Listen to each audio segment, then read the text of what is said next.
Ceker Ayam Kesukaan Uma, karya Sri R.M. Simanungkalit. Sejak bapak meninggal, Uma lebih sering tinggal dengan kami, anak-anaknya. Berganti-ganti, bergiliran. Kalau ada cucunya yang lahir, Uma bisa tinggal sampai berbulan-bulan. Kalau Uma ada uang, Uma gemar membelikan cucu-cucunya makanan kesukaan mereka. Maklumlah anak-anaknya, suka makanan instan, junk food. Uma hafal kesukaan cucu-cucunya. Bila sedang tinggal dengan kami, Uma selalu berusaha menyenangkan hati kedua anak-anak kami. Uma hafal kalau si kakak yang sulung gemar makan Pizza Hut dan Dunkin Donuts, si adik suka KFC dan mie pangsit. Uma hanya gemar membelikan, Uma tak sekalipun mau ikut makannya. Selera Uma stagnan, jalan di tempat, tidak mau mengikut zaman, terhenti di satu masa. Memang selera Uma cukup unik, banyak buah-buahan yang Uma tidak mau makan. Durian, pepaya hanya akan dimakan oleh Uma jika masih mengkal. Kalau sudah masak, Uma tidak akan mau memakannya. Uma berpantang memakan makanan Cina, banyak bawang putih. Uma tidak suka. Uma tidak pernah menambahkan bawang putih ke dalam masakannya. Karena itu, kalau Uma tinggal di tempat kami, akan ada kompromi di dapur. Lauk untuk Uma dimasak berbeda, jika memang lauknya harus pakai bawang putih. Uma suka masakan Padang, sate Padang, rendang Padang, sambal balado, gulai nangka. Kalau mengajak makan di luar, kami harus memastikan kalau ada menu masakan Padang yang tersedia. Atau setidaknya dekat dengan rumah makan Padang. Jadi bisa khusus membelikan masakan Padang untuk Uma. Kalau makan ikan, Uma paling suka bagian kepalanya.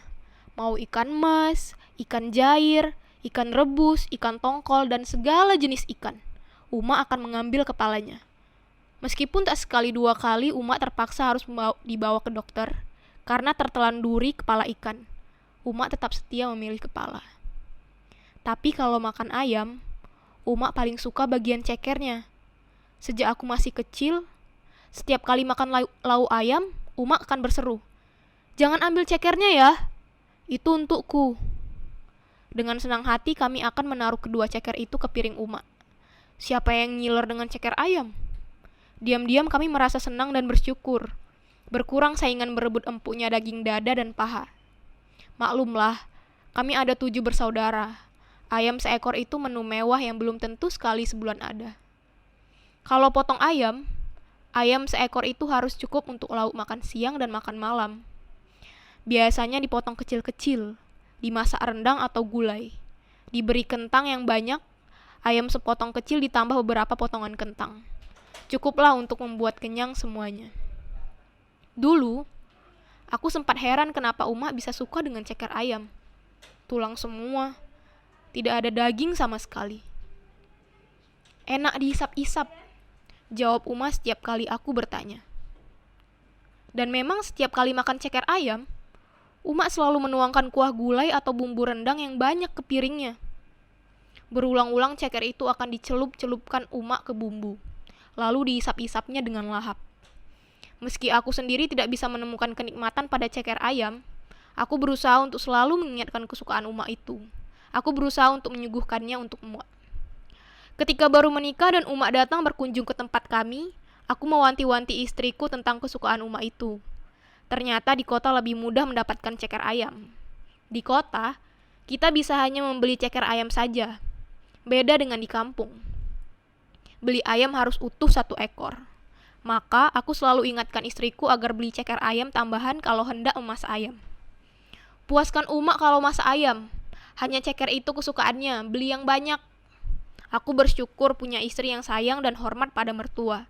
Demi menyenangkan Uma, istriku belajar aneka resep masakan ceker ayam. Sambal balado ceker ayam, sup ceker bakso, semur ceker, ceker goreng crispy. Setiap kali ada ceker ayam, kami selalu membiarkan Uma menghabiskannya sendiri, biar Uma puas makanan kesukaannya.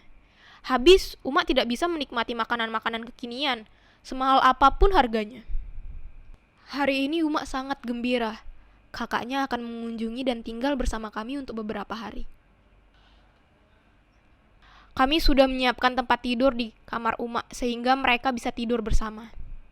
Mungkin mereka ingin bercerita sepuasnya berdua saja. Aku bertanya pada Uma apa saja yang perlu kami persiapkan, masakan apa yang Uma mau hidangkan untuk menyambut kakaknya. Kita masak ayam panggang saja, kata Uma. Itu masakan kesukaan mak tuamu. Aku tak pandai buatnya, Nang, jawab istriku.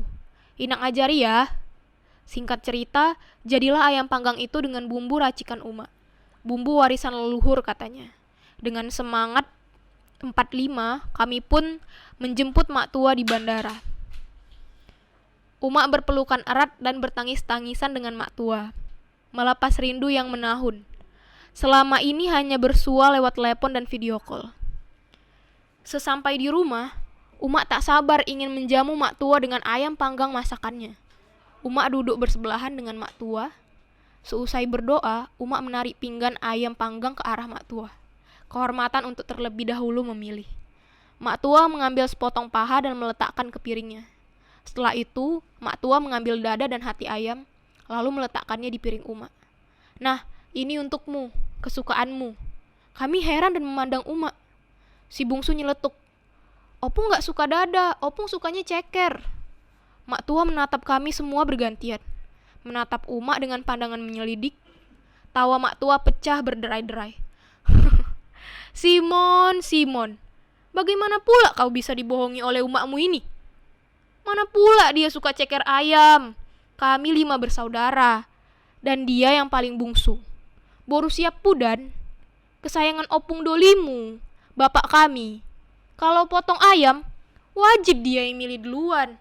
Dada yang montok dan hati ayam, itulah jatahnya. Kalian ditipu seorang ibu, jurus lama itu. Mak tua tertawa sampai badannya terguncang-guncang. Aku menatap mata Uma. Uma tersenyum tipis.